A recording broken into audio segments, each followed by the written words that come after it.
ચાર ભાઈ તો સારી ભાઈ ગયા બેને એક વહી ગઈ આ મારા કરમ જબરા હંડે છે મોટી શું નજી પડે છે મારો પાર નહીં થાવતો।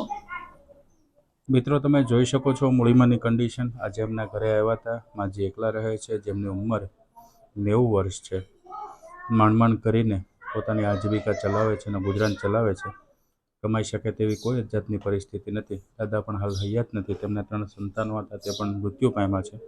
તો આજના દિવસે એક સેવાના ભાવથી બાના ઘરે આવ્યા છીએ। તો ચાલો આપણાથી બનતી મદદ તેમને કરીએ। તમે અહીંયા બેસો બા, તમારી હાટુ નાની એવી મદદ લઈને આવ્યા છે ને, લઈને આવીએ હો। બરાબર, આ એક નાની એવી મદદ છે અને આ રામ ભરોસે મળે છે। પોરે થઈ ગયા હતા તો મારું 100 મહિના નીહરી ગયા બધામાં। તમે એમને જેને મોકલ્યું છે ને, એમને એક સારા આશીર્વાદ આપી દો। બસ તમને માતાજી જાગી દે, તમારા જેને જાજી જાત દે બાપા। ખૂબ ખૂબ આભાર જેમણે મોકલાવ્યું છે। અને આજે એક નાના એવા મદદના પ્રયાસથી આપણી એક નાની મદદ આવા પરિવાર માટે ઘણી મોટી સાબિત થતી હોય છે। તો ચાલો બા, અમે રજા લઈએ। હવે માતાજીનો પોરો તમને જાજુ માતાજી દે, અલગ ધણી બાપા બીજું મને આ લાડ ખૂટતું નથી બાપા। મારે 100 મહિના નહીં રહ્યા।